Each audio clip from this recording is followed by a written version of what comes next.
ഇസ്രയേലിലെ ബേത്ലഹേമിൽ ജനിച്ച മിശിഹയുടെ സാക്ഷ്യം വിജാതീയരുടെ നാട്ടിൽ അപ്പോസ്തലന്മാരും വിശ്വാസികളും എങ്ങനെ പങ്കുവെച്ചു, എങ്ങനെ സാക്ഷിയായി എന്ന് അപ്പോസ്തല പ്രവൃത്തിയുടെ മുഴുവൻ അധ്യായങ്ങളും നമുക്ക് കാണാൻ വേണ്ടി കഴിയുന്നുണ്ട്.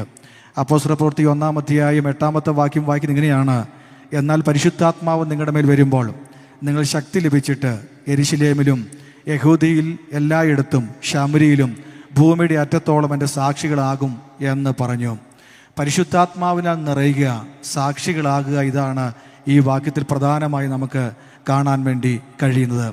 മാനവഹൃദയത്തെ രൂപാന്തരപ്പെടുത്തുകയും മനുഷ്യനെ സ്വർഗരാജ്യത്തിലേക്ക് എത്തിക്കുകയും ചെയ്യാൻ കഴിയുന്ന സുവിശേഷത്തിൻ്റെ യേശുക്രിസ്തുവിൻ്റെ സാക്ഷ്യം ഭൂമിയുടെ അറ്റത്തോളം പറയണമെന്നാണ് ദൈവം എല്ലാ കാലത്തും ആഗ്രഹിക്കുന്നത്. സാക്ഷി എന്ന് പറഞ്ഞാൽ തനിക്കറിയാവുന്ന സത്യങ്ങൾ മറ്റുള്ളവരോട് പറയുന്നയാളാണ് സാക്ഷ്യം.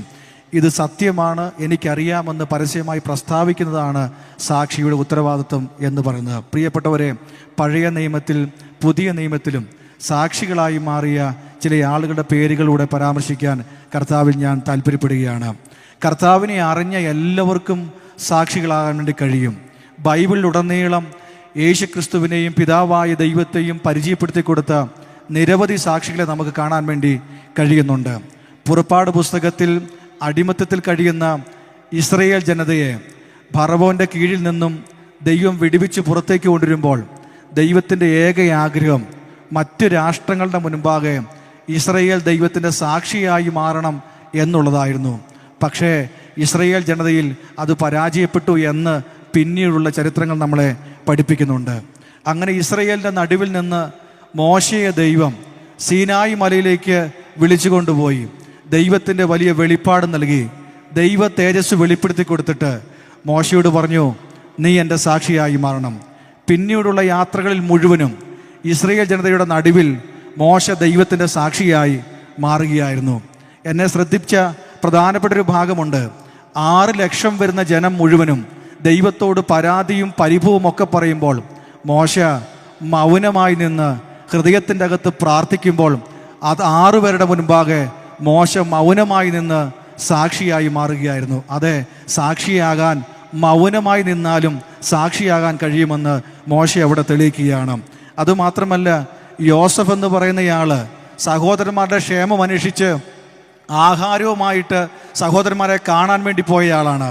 പക്ഷെ സ്വന്തം സഹോദരന്മാർ ദേഹത്ത് ഉപദ്രവിച്ച് പൊട്ടക്കനിലേക്ക് തള്ളിയിടുമ്പോഴും തിരിച്ചു പ്രതികരിക്കാതെ, തിരിച്ച് തല്ലാതെ, തിരിച്ചു പ്രതികരിക്കാതെ യോസഫ് സഹോദരന്മാരുടെ മുൻപാകെ ദൈവത്തിൻ്റെ നല്ല ഒരു സാക്ഷിയായി മാറുകയായിരുന്നു. അതെ, തിരിച്ചു പ്രതികരിക്കാതെയും സാക്ഷിയായി മാറാൻ വേണ്ടി കഴിയും. യോസഫിന് പാപം ചെയ്യാനുള്ള കടുത്ത പ്രഷർ വന്നപ്പോൾ പോത്തിഫറിൻ്റെ ഭാര്യയുടെ മുമ്പിൽ ആ പാപം ചെയ്യാനുള്ള ലൊക്കേഷൻ വിട്ടോടി യോസഫ് പോത്തിഫറിൻ്റെ വീട്ടിൽ ഒരു സാക്ഷിയായി മാറുകയായിരുന്നു. അതെ, ലൊക്കേഷൻ വിട്ടോടിയും പാപം ചെയ്യാനുള്ള സാഹചര്യത്തെ വിട്ടോടിയും നമുക്ക് സാക്ഷിയാകാൻ കഴിയുമെന്ന് യോസഫ് നല്ലൊരു മാതൃകയാണ്. രൂത്തിന്റെ പുസ്തകത്തിൽ നമ്മൾ കാണുന്നത് എങ്ങനെയാണ്?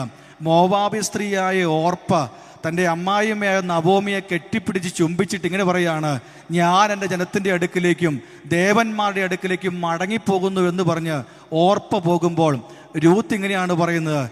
അമ്മായിയമ്മയെ കെട്ടിപ്പിടിച്ച് ചുംബിച്ചുകൊണ്ട് പറയാണ്, നിന്റെ ദൈവം എൻ്റെ ദൈവം, നീ മരിക്കുന്നിടത്ത് ഞാനും മരിക്കും. അതെ, ഓർപ്പ ദൈവത്തെ തള്ളിപ്പറഞ്ഞ് ദേവൻ്റെ അടുക്കിലേക്ക് മടങ്ങിപ്പോകുമ്പോൾ ഓർപ്പയുടെ മുമ്പിൽ ധീരമായൊരു പ്രസ്താവന നടത്തിക്കൊണ്ട് രൂത്ത് അവിടെ വലിയൊരു സാക്ഷിയായി മാറുകയാണ്. അതെ, ചില പ്രസ്താവനകളിലൂടെ, അചഞ്ചലമായ തീരുമാനങ്ങളിലൂടെ നമുക്ക് ദൈവത്തിൻ്റെ സാക്ഷിയായി മാറാൻ കഴിയുമെന്ന് നമ്മൾ മനസ്സിലാക്കണം. യോശുവ എന്ന് പറയുന്ന ദൈവ മനുഷ്യൻ കാണുന്നത് ഇങ്ങനെയാണ്. യോർദാൻ്റെ നദീതീരത്ത് വെച്ചിട്ട് യോശുവ ധീരമായ ഒരു സാക്ഷിയായി മാറിയാണ്. എന്താണെന്നറിയാമോ? നദിക്ക് അക്കരെ വെച്ച് അവരോട് പറയാണ്, നിങ്ങൾക്ക് യഹോവ ദൈവമല്ല എന്ന് തോന്നുന്നെങ്കിൽ നിങ്ങൾക്ക് പൂർവ്വപിതാക്കന്മാരുടെ ദേവന്മാരുടെ അടുക്കിലേക്ക് മടങ്ങിപ്പോകാം. പക്ഷേ യോശുവ പറയാണ്, നിങ്ങൾക്ക് പോകുന്നെങ്കിൽ പോകാം, ഞാനും എൻ്റെ കുടുംബവും ഞങ്ങൾ യഹോവയെ സേവിക്കും. ജനലക്ഷങ്ങളുടെ മുൻപിൽ ധീരമായ തീരുമാനം പ്രഖ്യാപിച്ചുകൊണ്ട് യോശുവയും കുടുംബവും അവിടെ മുൻപാകെ സാക്ഷിയായി മാറുകയായിരുന്നു. അതുപോലെ തന്നെ ദൈവത്തെക്കുറിച്ച് കേട്ടിട്ടും തിരിച്ചറിയാത്ത, കണ്ടിട്ടും ഗ്രഹിക്കാത്ത ഇസ്രയേൽ ജനതയുടെ നടുവിൽ നിന്ന് യോശുവയ്ക്ക്, യെശയ്യാവിന് ദൈവം ഒരു ദർശനം കൊടുക്കുകയാണ്. ദൈവം ഉയർന്നും പൊങ്ങിയുമുള്ള സിംഹാസനത്തുകൊണ്ട് ദർശനം കൊടുത്തു. ആ ദർശനത്തിൻ്റെ അകത്ത് ഒരു ശബ്ദം കേൾക്കുകയാണ്, ആർ എനിക്ക് വേണ്ടി പോകും. അതെ, അഴിമതി നിറഞ്ഞ അല്ലെങ്കിൽ പാപം ചെയ്ത് മുൻപോട്ട് പോകുന്ന, ദൈവത്തെ അറിഞ്ഞിട്ടും ദൈവഹിതം തിരിച്ചറിഞ്ഞ് മുൻപോട്ട് പോകാൻ കഴിയാത്ത ഇസ്രായേൽ ജനതയുടെ മുൻപാകെ ആ ശബ്ദത്തിൻ്റെ മുമ്പിൽ യെശയ്യാവ് ഒരു നല്ല സാക്ഷിയായി ജീവിക്കുകയായിരുന്നു.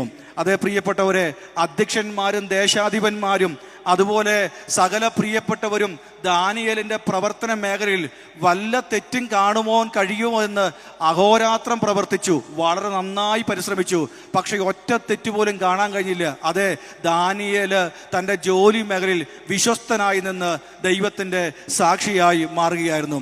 ഞങ്ങൾ ഈ ക്യാമ്പിൽ ആഗ്രഹിക്കുന്ന പ്രസംഗത്തിലൂടെ മാത്രമല്ല, ചില ഇടങ്ങളിൽ നിന്ന് ഓടിപ്പോകുന്നതിലൂടെ, മൗനമായിരിക്കുന്നതിലൂടെ, തിരിച്ച് പ്രതികരിക്കാത്തതിലൂടെ, ധീരമായ തീരുമാനങ്ങളിലൂടെ ദൈവത്തിൻ്റെ സാക്ഷിയായി ഈ ഭൂമിയിൽ ജീവിക്കണമെന്നാണ് ഈ ക്യാമ്പ് കൊണ്ട് ഞങ്ങൾ അർത്ഥമാക്കുന്നത്. നമുക്ക് നമ്മുടെ ജോലിയിടങ്ങളിൽ, നമ്മുടെ സ്കൂൾ, നമ്മുടെ കലാലയങ്ങളിൽ, നമ്മൾ ചെല്ലുന്ന എല്ലാ ഇടങ്ങളിലും നമുക്ക് യേശു ക്രിസ്തുവിൻ്റെ സാക്ഷിയായി ജീവിക്കുവാൻ സ്വർഗത്തിലെ കർത്താവ് നമ്മളെ സഹായിക്കട്ടെ. അതുകൊണ്ട് തന്നെ ഈ ചതുദിന ക്യാമ്പിൽ